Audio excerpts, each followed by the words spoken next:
Hey, what's up, everybody? It's Charlie from Raging Entertainment. I didn't get to do a review last night because it was pretty late when I got home, and plus my, girlfriend was sleeping and my son was sleeping, so I couldn't be audible like I am right now. So I'm taking the time to do this and let you guys know my review, my thoughts on the new Ghostbusters Afterlife.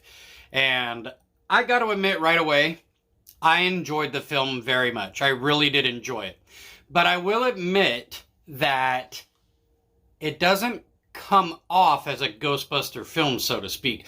Like, yeah, it is a Ghostbuster film in general, but when you watch it, because you're not seeing your, famous regular characters in the movie so much like you would with Ghostbusters and Ghostbusters 2, where you're seeing them frequently and you're used to that.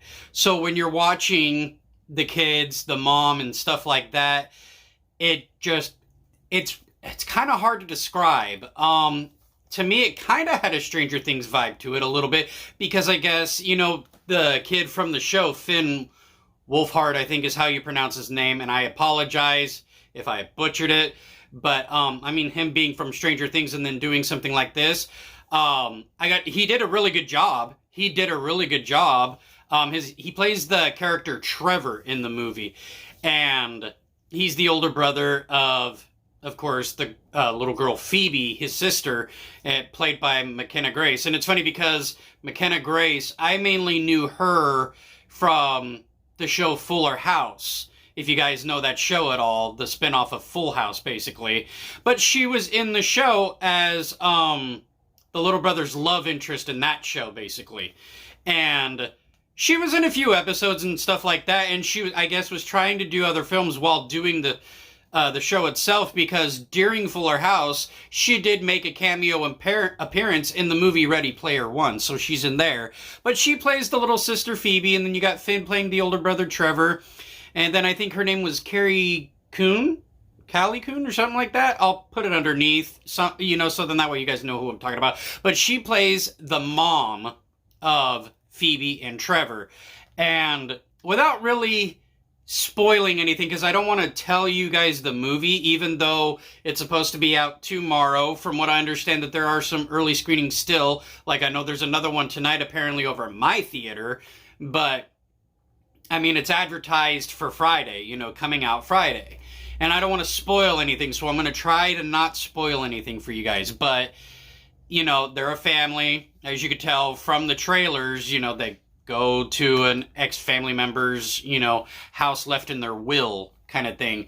And the events that happen, you see in the trailer, happen, of course. And from there on, like, what I could say visually is that it looked awesome. It really did, because they used both practical and CGI. Like, they mixed both of it together very, very well. And don't get me wrong, movie magic back then had its, like, CGI, but it was mainly using green screens, cutting and pasting kind of deal. And I guess you could say it's kind of the same way they do it now, but nowadays when it comes to, like, really expensive, like, say, Avengers, Spider-Man, and those types of movies where it's almost all the time green screen. It's very rare that they're in the cities themselves to be filming out in location, like in New York or wherever it may be.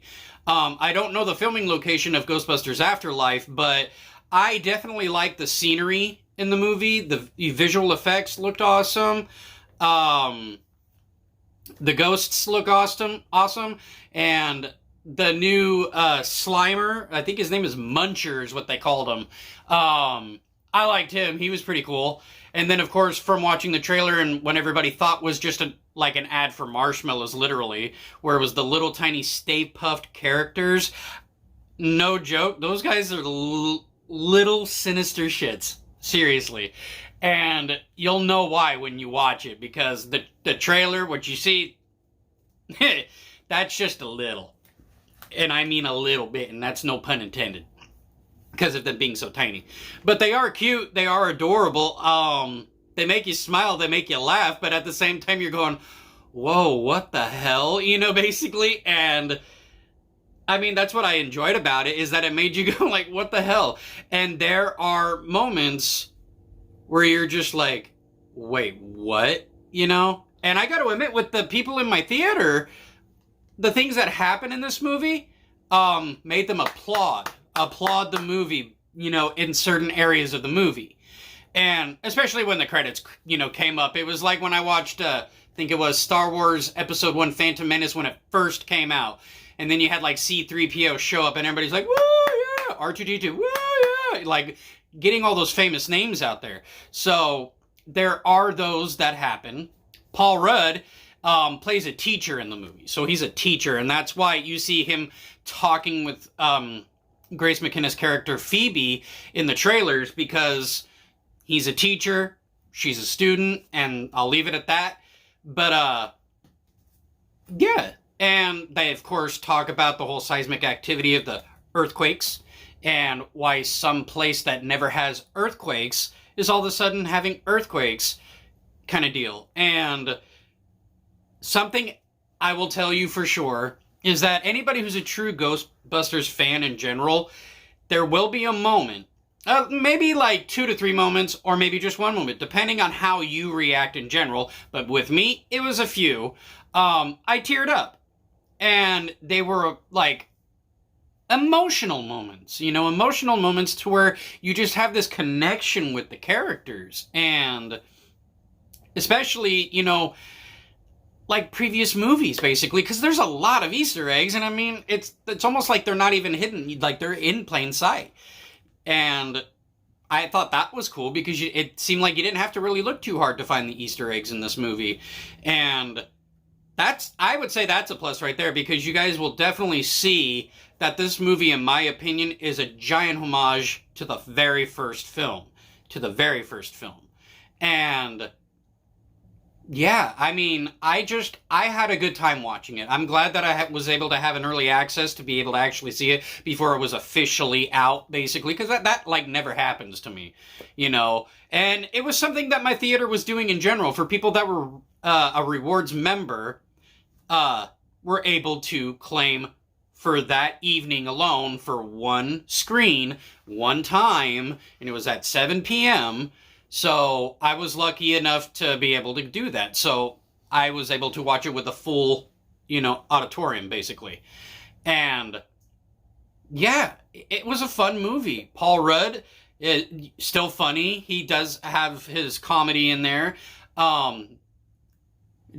Definitely a lot of comedy. But it's very heartfelt. I would say that it's a very heartfelt movie.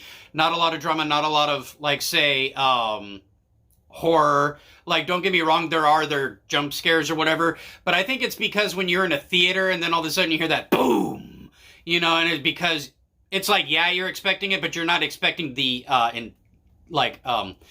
anticipation, like the force of it to hit you so badly. But yeah, that kind of basically sums up this review for you, because I don't want to give really spoilers, and I want everybody to kind of look at this review and think, okay, maybe he's got a point. I'll take a chance, go see it. I am a Ghostbusters fan. Yeah, because I am a big Ghostbusters fan. I really am. I love the first 2 movies. And don't get me wrong, I did like the girl, Melissa McCarthy and Kate McKinnon, all of them. I did enjoy it. I'm not going to lie. I enjoyed it. Now, would I have preferred the special effects and all that stuff been different? In a way, yes. I could definitely agree with a lot of people on that. That movie could have been better. And I'm not saying that it was a bad movie, in my opinion. The one, with the girls. I enjoyed it. I mean, I enjoyed all of them. I'm not going to like every movie that's out there, that's for sure. But yeah, take that with a grain of salt. Let me know what you guys think down in the comments. Of course, if you've already seen it, got an early access, or if you're waiting, whatever it may be. Maybe I'll make another video with spoilers and stuff like that. Actually, I'm going to tell you this now, that on this Sunday coming up, which would be, I believe, the 21st. 21st, this Sunday, I would say around 5 p.m. my time, which is California time, Pacific Standard Time. And me and my friend, John from Kentucky Fried Film Toys Review, him and I are going to do a live stream, because he's going to watch it. I think he's watching it tonight or tomorrow, one or the other.